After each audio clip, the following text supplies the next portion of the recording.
Assalamualaikum warahmatullahi wabarakatuh, teman-teman, terutama sesama pensiunan. Saya ingin menambahkan lagi, mencermati WA Group ya, WA Group yang berjalan akhir-akhir ini. Saya kira ada hal-hal yang perlu saya tambahkan supaya makin jelas, makin clear lagi. Tujuannya adalah kebaikan, ya, bukan untuk apa mencari-cari kesalahan orang dan sebagainya. Tapi sebagai pembelajaran kita perlu tahu. Tapi jangan orientasinya mencari-cari kesalahan atau menghukum orang-orang yang sudah lewat, sudah berjalan ini. Nggak perlu. Tapi carilah pelajarannya apa, jangan diulangi lagi di masa yang datang. Ya, pelajarannya adalah pengurus atau kita semua harus berpikir untuk Dapen PKT, untuk kekayaan kita, karena itu adalah akan didistribusikan kepada seluruh peserta. Itu yang perlu. Jadi bagaimana mengupayakan semaksimal mungkin ya, apa yang bisa kita upayakan untuk memperkaya dana pensiun ya. Jadi pertama saya perlu jelaskan lagi tentang 11 item itu ya. Nah, kemarin diskusi di KMBU muncul saran dari Pak Nugroho, kita harus klasifikasi aset-aset itu, mana yang on hand, mana yang masih potensi. Nah, ini saya ingin mengklasifikasi itu. Yang pertama yang mungkin perlu kita sadari bahwa 11 item itu adalah aset-aset yang sekarang ini di luar dana pensiun, tapi juga tidak masuk ke PKT. Sehingga ini potensi yang bisa dimanfaatkan secara baik-baik, secara benar, secara bersama-sama untuk kita semua. Yang kedua, nanti siapa yang berhak atas aset-aset itu? Nah, ada masukan bagaimana dengan peserta aktif, bagaimana dengan KKPKT. Ya, nanti kita bahas ya.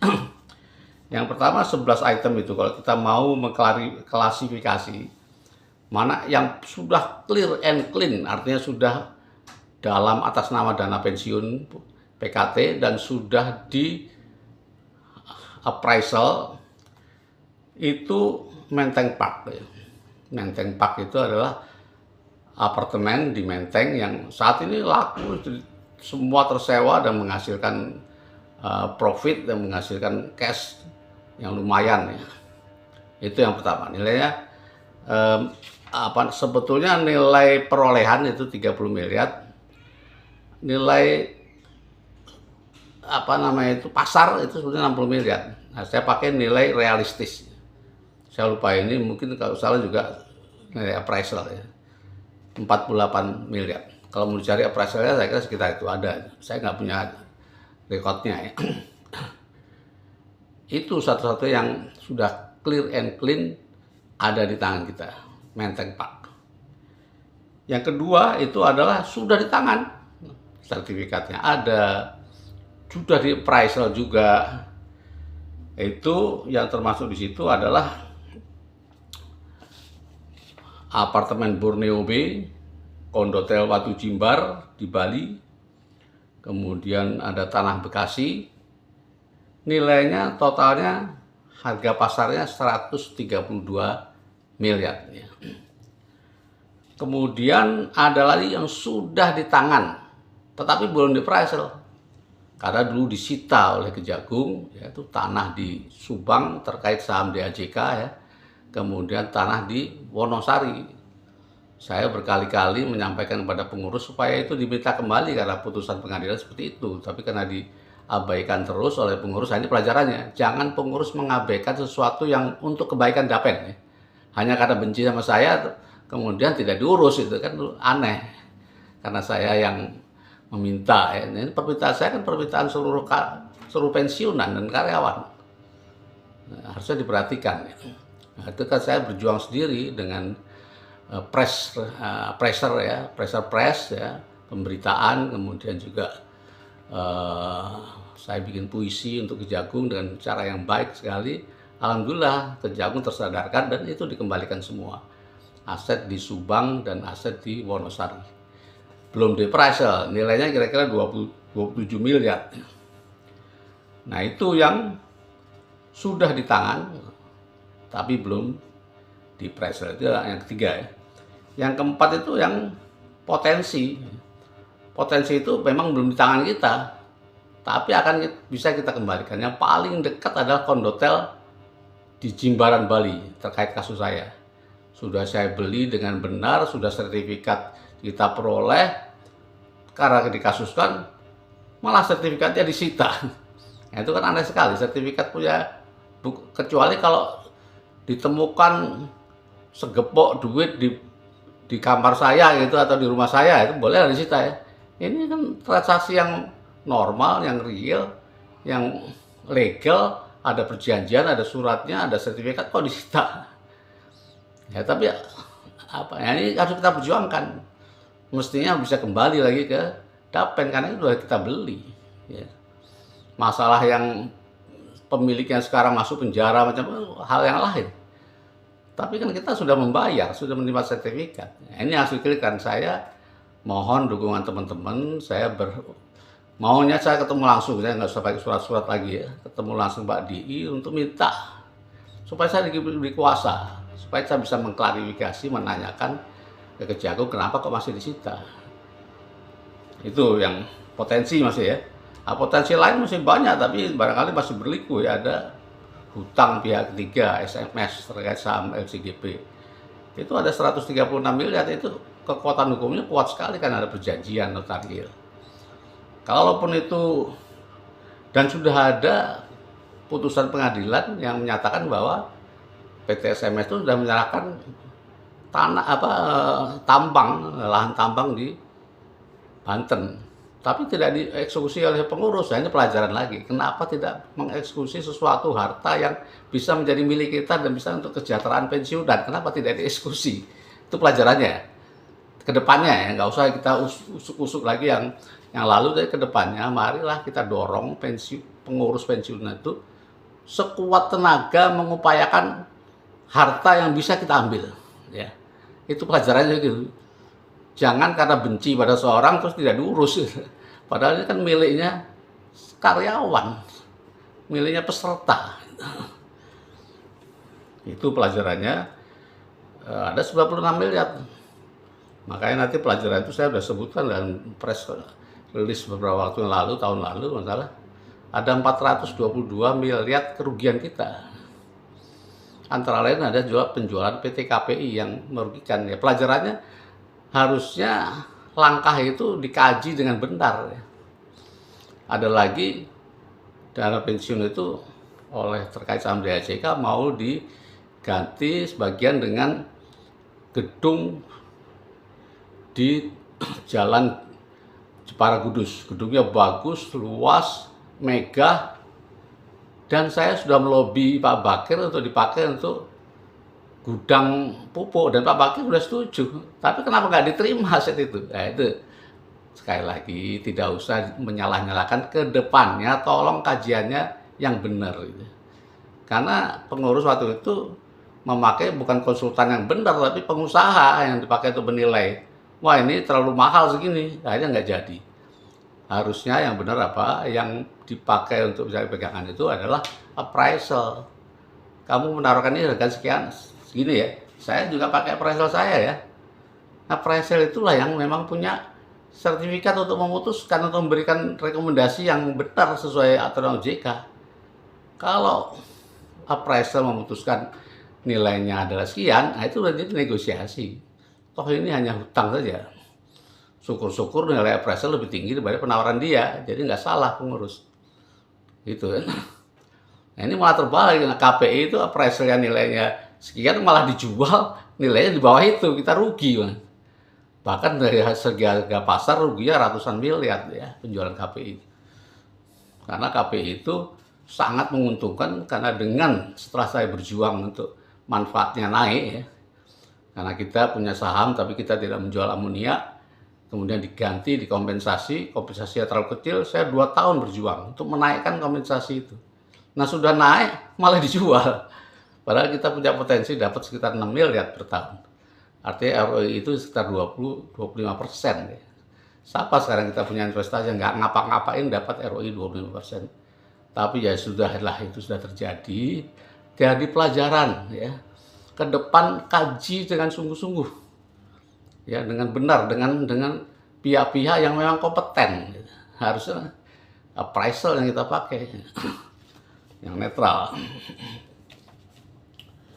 Nah, itu pembelajaran ya. Kemudian tadi saya belum lengkap ya, soal nilai aset itu siapa sekarang yang berhak. Nah, kita membagi peserta DAPEN ya. Peserta DAPEN itu ada 4 klasifikasi yang menurut saya. Pertama adalah peserta aktif yang sekarang masih karyawan dan itu di bawah koordinasi KKPKT. Kedua adalah pensiunan sebelum atau 2015 ke bawah yang sudah pensiun pada saat perubahan program. Ini adalah mereka masih dalam program manfaat pasti. Ini sebetulnya semua undang-undang mereka nggak boleh turun manfaatnya. Gitu ya. Yang ketiga itu adalah karyawan pensiunan di atas 2016 atau 2016 ke atas. Termasuk saya dan sebagainya. Ini terbagi 2. Ada yang ngambil AJS. Nah, yang keempat adalah pensiunan di atas 2016 yang tidak mengambil AJS.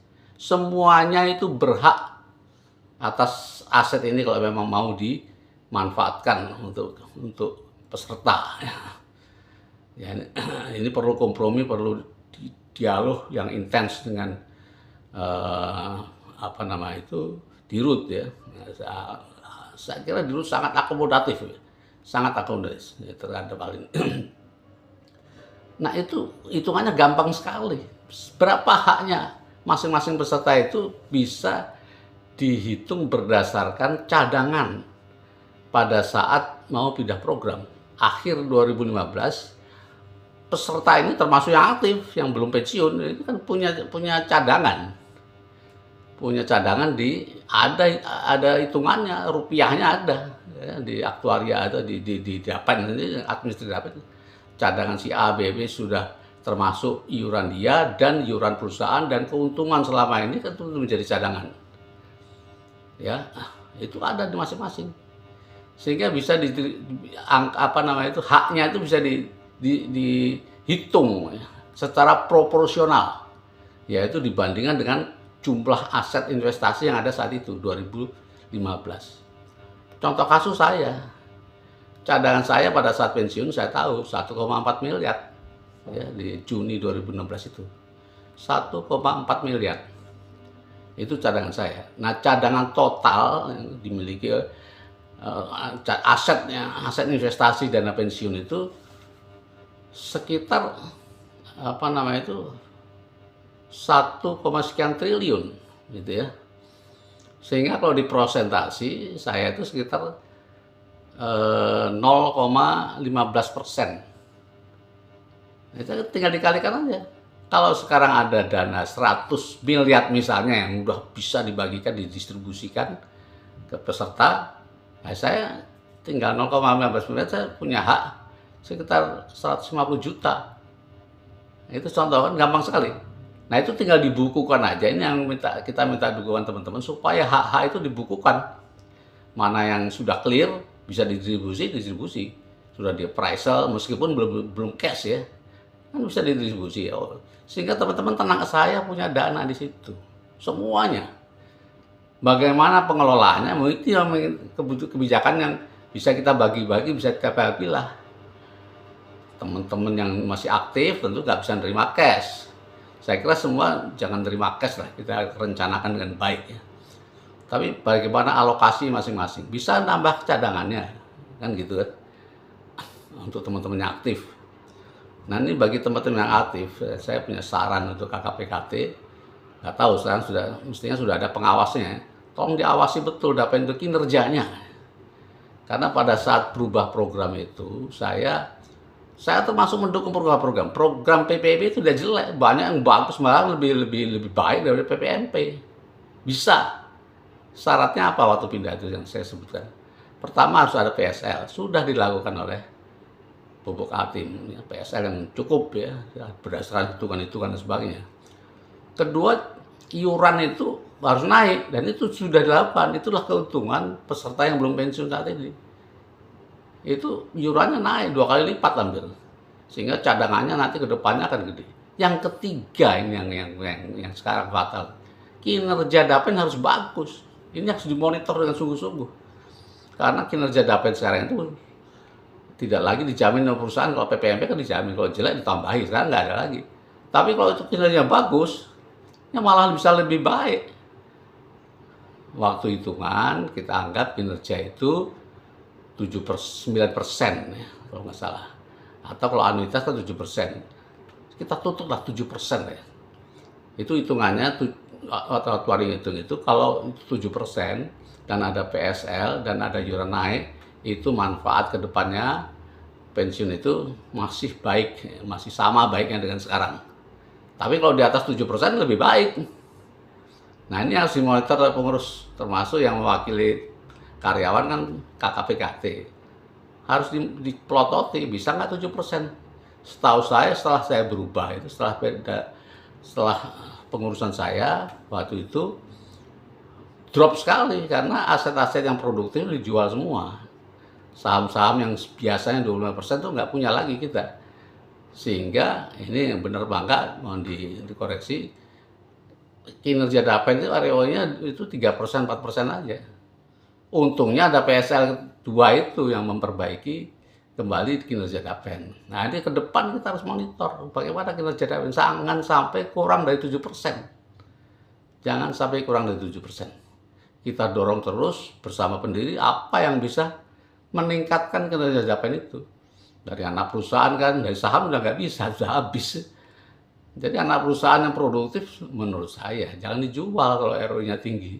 Kita punya saham di rumah sakit, kita punya saham di mana lagi ya. Kalau sekarang kita punya anak perusahaan, Kaltim Petra Maxima, tolong diperkaya ya, supaya bisa menghasilkan sesuatu. Karena Semen Gresik itu duitnya dari anak-anak perusahaannya Dapen.